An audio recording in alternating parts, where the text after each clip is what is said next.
Hi, good morning అందరికీ. ఈరోజు నేను సొరకాయ పెసరపప్పు పొడి కూర చేశానండి. ఇది చాలామందికి తెలియదు, కొద్ది మందికి మాత్రమే తెలుస్తుంది. ఇది డైట్ చేసే వాళ్ళకి చాలా మంచి కూర అనమాట.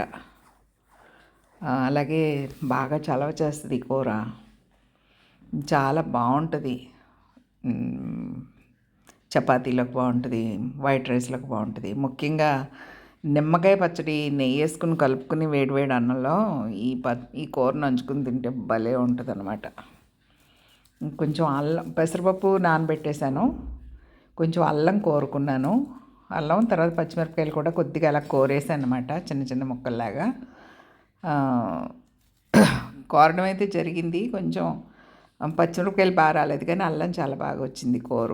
సన్న కూర చేశాను అనమాట. మొక్కలు మళ్ళీ మనకు తగలకూడదు, కానీ టేస్ట్ తగలాలి. అలాగని ముద్ద బాగోదు మళ్ళీ కూర అనమాట. అదిగోండి, అల్లము పచ్చిమిరపకాయలు కోరేసాను మెత్తగా.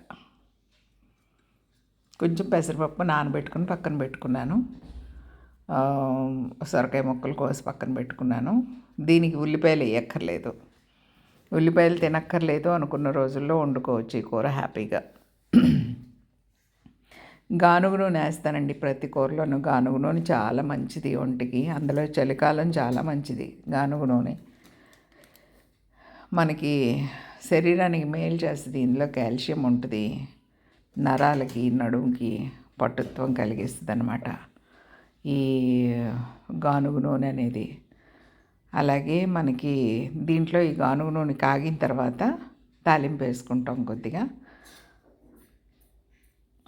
ఫస్ట్ మినపప్పు తాలింపు వేస్తానండి. ఇదిగో మినపప్పు తాలింపు వేసాను.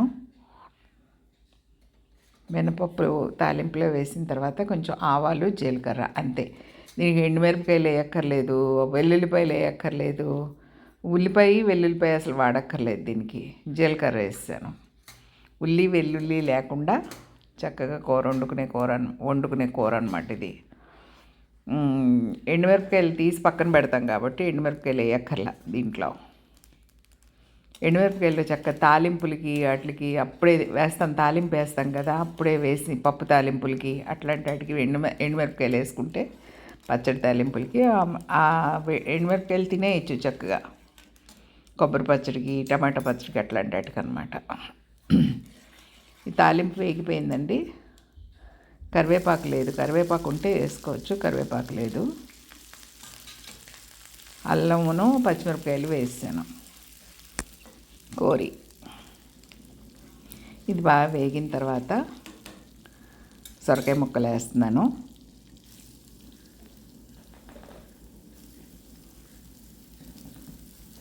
ఇది డైట్ చేసే వాళ్ళకి చక్కగా కూర అంతా తినేయచ్చండి. పెద్ద సొరకాయ వండుకుని ఫ్యామిలీ అంతా తినేయచ్చు, లేదంటే ఒక సగం ముక్క వండుకుని కడుపు నిండా ఒకళ్ళే తినేయచ్చు. ఉట్టి కూర కూడా తినేయచ్చు, బాగుంటుంది. ఘాటుగా ఉండదు, అలాగని చప్పగా ఉండదు, బాగుంటుందన్నమాట. పెసరపప్పు కూడా పూర్తిగా ఉడకకూడదు, సగం ఉడకాలన్నమాట. ఉడకాలి కానీ పూర్తిగా మెత్తగా అయిపోకూడదు. అప్పుడు మెత్తగా ఉడికిపోతే పప్పు సొరకాయ అయిపోద్ది, పొడి కూర అవ్వదు అనమాట. పెసరపప్పు పొడి కూర. ఉప్పు వేసాను. ఆనపకాయ మగ్గడానికి తప్పనిసరిగా ఉప్పు వేయాలి, పసుపు, అలాగే కొద్ది కారం, కొంచెం మన రుచికి సరిపడా ఘాటు ఇంత అయితే సరిపోతుంది అనుకున్న దానికి కారం అన్నమాట వేసేసి చక్కగా మూత పెట్టుకుంటే చక్కగా మగ్గిపోద్ది. సగం మగ్గిన తర్వాత పెసరపప్పు వేయాలన్నమాట, ముందే వేయకూడదు. ముందేస్తే మెత్తగా ఉడికిపోద్ది. మనకి మెత్తగా ఉడకకూడదు కదా, సగమే ఉడకాలి. మెత్తగా ఉడికిపోతే ముద్ద కూర అయిపోద్ది అనమాట, పొడి కూర అవ్వదు.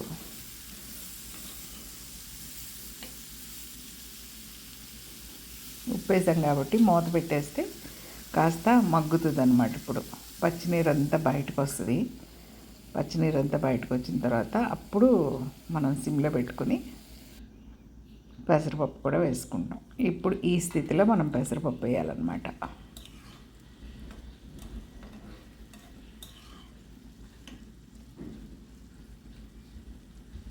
చూడండి, చక్కగా మగ్గిపోతుంది అది సొరకాయ కూర సిమ్లోనే వండాలండి, చక్కగా హైలో అసలు పెట్టక్కర్లేదు.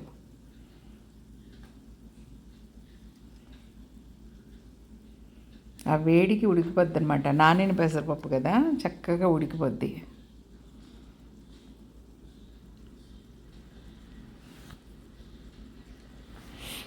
అలాగే శనగపప్పుతో కూడా వండుకోవచ్చండి. శనగపప్పుతో వండే వేరే ఉంటాయి అన్నమాట. వంకాయ శనగపప్పు, బీరకాయ శనగపప్పు, అట్లాగే పొట్లకాయ శనగపప్పు, పొట్లకాయ పెసరపప్పు కూడా వండుకోవచ్చు. వంకాయ పెసరపప్పు, వంకాయ శనగపప్పు చెప్పేసాను కదా, అట్లా చాలా వెరైటీస్ వండుకోవచ్చు. పొట్లకాయ పెసరపప్పు, బీరకాయ పెసరపప్పు కూడా చాలా బాగుంటుంది. పొడి కూరలు అన్నమాట ఇవి. చాలామంది పెసరపప్పు తాలింపేసి ఉట్టి పెసరపప్పు ఈగురులాగా, పొడి కూర అనమాట, ఈగురులాగా చేసుకుంటారు. అది నేను ఎప్పుడు చెయ్యను. సాధారణంగా చాలామంది చేసుకుంటారు, నేను ఎప్పుడు చేయలేదు అది. చూడండి చక్కగా మగ్గిపోయింది. పెసరపప్పు కూడా సగం ఉడికినట్లుంది. చెక్ చేద్దాం ఇప్పుడు కొద్దిగా.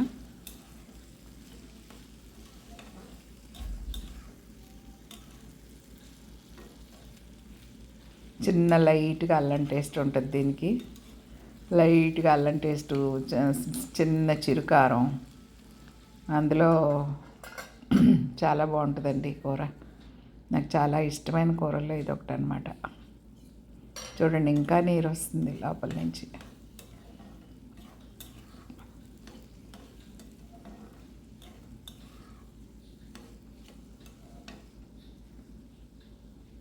అదిగో చూడండి, చెక్ చేస్తున్నాను. ఇక పూర్తిగా ఉడకలేదు కానీ ఉడికిపోయింది. ఇంకొంచెం సేపు ఉంచితే మగ్గిపోద్ది అనమాట, పూర్తిగా ముద్ద అయిపోద్ది కూర.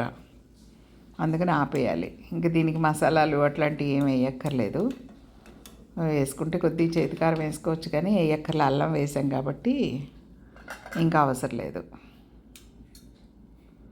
చాలా బాగుంటుందండి కూర, ట్రై చేయండి. దీనికి నేను నిమ్మకాయ పచ్చడి కాంబినేషన్ అండి. వేడివేడి అన్నంలో నిమ్మకాయ పచ్చడి నెయ్యి వేసుకుని కలుపుకుని అందులో ఇది నంచుకుని తినాలన్నమాట. చాలా బాగుంటుంది టేస్ట్. అలాగే ఉట్టన్నంతో కూడా తినేయచ్చు. కడుపు నిండిపోద్ది కూర అంతా మనమే తినేస్తే.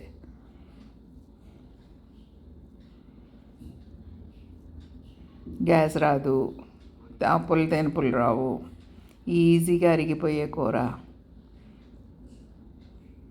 నిమ్మకాయ పచ్చడి నెయ్యి వేసుకుని వేడివేడి అన్నంలో తింటే ఎంత బాగుంటుందో తెలుసండి. ఒకసారి ట్రై చేయండి. నిజంగా మళ్ళీ చెప్తుంటే నాకు మళ్ళీ నోరు ఊరుతుంది అనమాట. అదిరిపోద్ది టేస్ట్.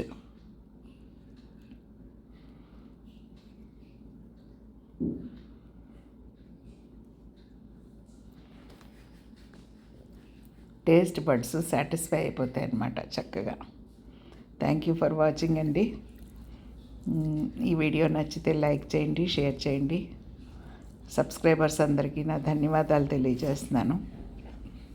నా మీద నమ్మకంతో సబ్స్క్రైబ్ చేస్తున్నారు అందరూ. రోజుకి చక్కగా ఒక 10 దాకా కొత్త సబ్స్క్రైబర్స్ వస్తున్నారు. నిజంగా నాకు చాలా హ్యాపీగా ఉంది. అందరికీ ధన్యవాదాలు తెలియజేస్తున్నాను. Thank you very much. చూడండి ఎలా నంచుకుంటుంటే ఎంత బాగుందో అన్నం తింటుంటే.